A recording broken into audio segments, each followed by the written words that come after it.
Good morning. Welcome to your early morning intuitive guidance. My hair's doing an Elvis here. So, happy Tuesday. Happy Tuesday. And I'm sitting here and it's light out. Amazing. Amazing, amazing. Now when I head for bed, it'll be way dark. But hey, at least we get a little light in the morning.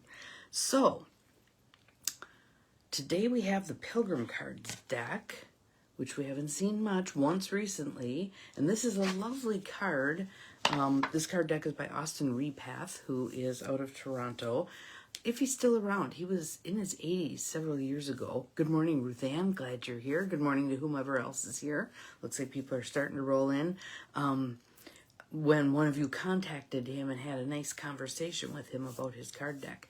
Good morning, Jonelle. Welcome. Glad you're here. So this card today, I think, again fits, good morning, Mel, with our 21 days of divine right timing and divine right order. It's about the unfolding, and it feels like it fits for where we're at right now. Surprise, surprise, right? So let's start with a little tapping and some breath.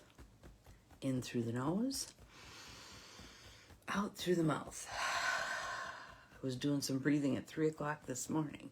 In through the nose, out through the mouth. Just enjoying laying there, knowing I didn't have to get up for a while.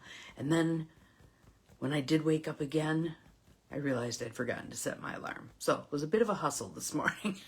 In through the nose, out through the mouth. Shaking it off, dropping your shoulders. In through the nose, out through the mouth. So, as I said, Pilgrim cards, Austin Repath. Again, these are cards that are really deep cards. Cards that give us pause, that make us think about things. Sometimes there's a rather dismal tone to them. This one, not so. And so I'm just going to read it, let you kind of savor the words, pick out what chimes for you. What do you want to take out of here and run with today? It's called A Sacred Grove. Today you find yourself walking through the valley of what life should be. The difficulties are not bone-crushing, but ones you can handle with ease. Your joys are small ones, a wave from a child standing in a doorway, the sound of birds in the treetops, a fountain to drink from. You walk within the fullness of your humanity, accepting the weaknesses that flesh is heir to, and open to the joy of being who you are. Good morning, Gwen. Glad you're here. You laugh aloud at how simple it all is. How many of us are thinking life is simple right now? But we do take a perspective that really can overcomplicate things. I had 2 people yesterday, 2 coaching clients say, I know I'm overthinking this. Yes, you are. And then helping yourself. And what I tell people is you are not going to think your way out of thinking too much. You're not going to use your brain to quit thinking too much. You're either going to use your body to quit thinking too much or your spirit to quit thinking too much. Just a little tip there. Taken with an awareness of what life can be, you feel as if you have dropped into a state of grace, entered a sacred grove. How long you will be blessed with this grace matters not. For now it is enough to realize this is how the way was meant to be.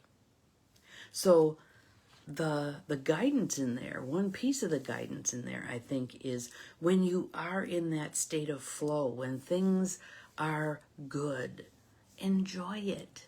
Enjoy it. Take the time to notice. Take the time to revel in it. Don't be rushing on to the next thing. Enjoy that moment. Savor it. That's a good word. Savor it. Savor those moments when things are in flow and life is good. Because difficulties will arise. That's just the nature of this path we're walking. Difficulties will arise. There will be boulders in the path. There will be places where the road is washed out. There will be all the things. So enjoy the good times when you have them. And don't taint the good times by wondering, how long is this going to last? I have to hang on to it. I have to grab. I have to... No, no, no. Just flow with it. Be in it. Enjoy it. And again, when we're willing to do that, simplicity happens. Simplicity happens. And I will guarantee you, the things that you enjoy most in life will be simpler things. Maybe it's a good glass of wine. Maybe it's a nice cup of coffee. Maybe it's the sunshine as you sit on the porch. Maybe it's holding a grandchild. It'll be simple stuff. It's not going to be the big complicated stuff. For instance, when you finish a major project at work, isn't it often more glad that's done as opposed to enjoying that moment? I think it's certainly a moment we could choose to enjoy, but sometimes we just don't. So, the sacred grove. How many of you have a place in your mind that's like that? A simple place. Mine has this nice big flat black rock that's always warm from the sun. Sometimes there's little critters on there. Sometimes there's even a little snake curled up there, toasting itself, and I just sit down beside it and toast myself too. This idea of walking in the fullness of our humanity. I think many of us right now have stepped away from our humanity, and that doesn't bode well for those of us who are doing that and for those of us who are experiencing those who have done that. Step into our humanity. Walk in our humanity. Be of assistance to others. Be kind to yourself. Please be kind to yourself. Yes, small things. When I put this t-shirt on this morning, I was quite happy. I thought, ooh, I like this one. This feels good, fits well. Yeah, little things. So today, there's your challenge. I want you going out and seeing how many little things, how many small things, as Gwen calls them, can make you smile. Notice them. Notice them. Good morning, Nancy. We are just about done. The card was called The Sacred Grove, and I think you'll like it when you go back and listen. So I hope everybody has a fabulous Tuesday. Mine's going to be busy, busy, busy, busy. But tomorrow is actually a little more even keel. So have an awesome Tuesday. Good grief. And we'll see you tomorrow. Yeah, we're all capable of far more than we think we are, including taking the time to pause and notice the small, simple things and appreciate them. See you tomorrow. Bye-bye.